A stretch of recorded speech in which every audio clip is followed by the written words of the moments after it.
నాకు మొన్న ఒకళ్ళు ఫోన్ చేసి ఒకటి అడిగారండి. వాళ్ళు ఆర్డర్ ఇవ్వటానికి యాక్చువల్‌గా నాకు కాల్ చేశారు. కానీ నన్ను అడిగిన క్వెషన్ ఏంటంటే, "అసలు ఇవన్నీ మీరెలా మేనేజ్ చేస్తారు మేడం? ఒక పక్క జాబ్ చేస్తారు. ఒక పక్క ఈ సోప్స్ అంటారు, బటర్స్ అంటారు, క్రీమ్స్ అంటారు. ఇవన్నీ ఎట్లా చేస్తారు? మీకు టైం ఎట్లా సెట్ అవుతుంది? ఇంకా పిల్లలుంటారు గదా! మళ్ళీ ఇంట్లో అంతా మీరే చూసుకుంటారు గదా! ఇవన్నిటికి టైం ఎలా ఉంటుంది?" అని చెప్పి అడిగారనమాట. యాక్చువల్‌గా పిల్లలు పెద్దవాళ్ళేనండి. కానీ ఆ ఏజ్‌లో మనం ఇంకా ఎక్కువ కేర్ తీసుకోవాలి. చిన్నప్పుడు అనుకోండి మనం లాక్కెళ్ళి స్నానం చేపిచ్చేసి, బట్టలేసేసి, అన్నం గబగబా కుక్కేస్తే తినేసేవాళ్ళు. కానీ ఇప్పుడు అలా కాదు. వాళ్ళ ఎనకమాల ఒకటికి 2 సార్లు పడాల్సొస్తది. నిదానంగా చెప్పాల్సొస్తది.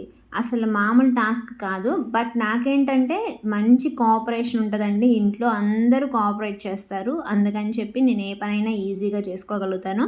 ఇంకోటేంటంటే మనకిష్టమైన పని ఎప్పుడూ కష్టంగా ఉండదండి. ఇష్టంగా చేసే పని ఎంత కష్టమైనా భరిస్తారు కదా! అలానే నేను గూడాను. నాకసలు అలుపనేది ఉండదు. నేను రిలాక్స్ అవ్వాలి అంటే మళ్ళీ నాకు ఇట్లాంటి పని చేసుకుంటేనే నేను రిలాక్స్ అవుతాను అలసిపోయినప్పుడు. అలసిపోవటం అనేది ఖచ్చితంగా జరుగుతుంది ఎవ్వరికైనా సరే.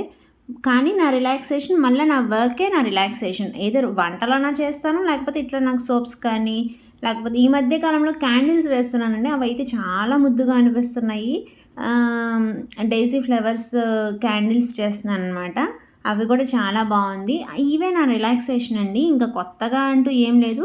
ఇంక ఈ ఆర్డర్ గురించి నెక్స్ట్ వీడియోలో చెప్తాను. ఏంటి ఇన్ని రకాలు చేసింది అనుకుంటున్నారా? Keep following for more. Thank you.